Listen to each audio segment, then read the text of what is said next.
আরজিকর কাণ্ডে মূল চক্রী সন্দীপ ঘোষ। দেরিতে হলেও প্রকাশ্যে এলো চাঞ্চল্যকর তথ্য।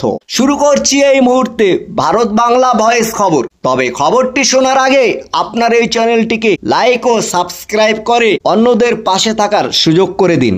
আরজিকর মেডিকেল কলেজে তরুণী চিকিৎসক ধর্ষণ ও খুনের ঘটনায় সঞ্জয় রায়কে দোষী সাব্যস্ত করে আমৃত্যু কারাদণ্ডের সাজা ঘোষণা করেছেন শিয়ালদহ আদালতের বিচারক অর্নিভান দাস। তবে এই মামলায় শুরু থেকেই নিহত চিকিৎসকের পরিবার এবং সহকর্মীদের অভিযোগ, গুরুত্বপূর্ণ তথ্য প্রমাণ লোপাট করা হয়েছে। আর এবার যেন সেই অভিযোগই মান্যতা পেল। বিচারকের রায়ে 32 নম্বর পাতা থেকে জানা গিয়েছে, আরজিকর মেডিকেল কলেজের রেসপিরেটরি মেডিসিনের অ্যাসোসিয়েট প্রফেসর সুমিত তপদার সাক্ষ্য দিয়েছেন। দেহ উদ্ধারের পর তৎকালীন অধ্যক্ষ সন্দীপ ঘোষকে ফোন করেছিলেন তিনি। অধ্যক্ষ ফোন না তোলায় মেসেজে তিনি লেখেন, খুব গুরুত্বপূর্ণ বিষয়, 5 মিনিটের মধ্যে ফোন করুন। সন্দীপ ঘোষ পরে কল ব্যাক করেন এবং বলেন, তাড়াতাড়ি বডি তুলে মর্গে পাঠাও, ঠিক মতো কাজ করছে না, ফুসফুস, হার্ট ও কিডনি আইসিইউতে লড়ছেন নিয়োগ দুর্নীতির অভিযুক্ত।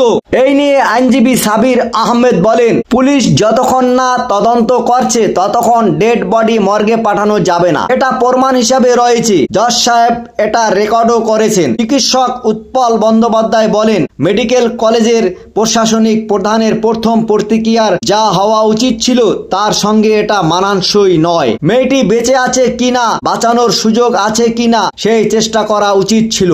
এরপর পুলিশকে খবর দেওয়া উচিত। পুলিশই ঠিক করবে মর্গে নিয়ে যাওয়া হবে কি না, এটা পুলিশের কাজ। হাসপাতালের প্রশাসনিক প্রধান এটা করতে বলতে পারেন না। নিহত চিকিৎসকের পরিবারের দাবি, ঘটনাটি আত্মহত্যা নয় বরং পরিকল্পিত খুন।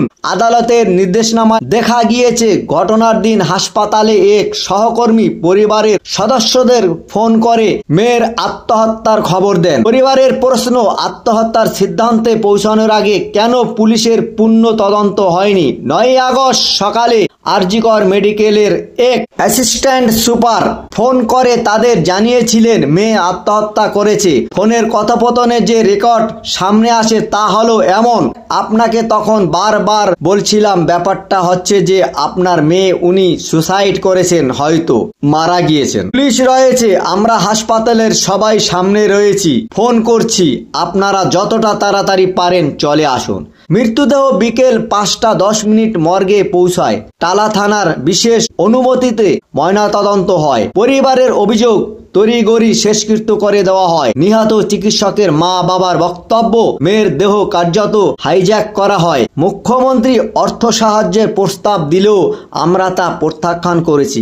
আমরা শুধু সঠিক বিচার চাই। পরিবারের সদস্য এবং চিকিৎসকের বন্ধুরা মনে করেন, একা সঞ্জয়ের পক্ষে এই ঘটনা ঘটানো সম্ভব নয়। প্রকৃত সত্য উদ্ঘাটন করতে হবে।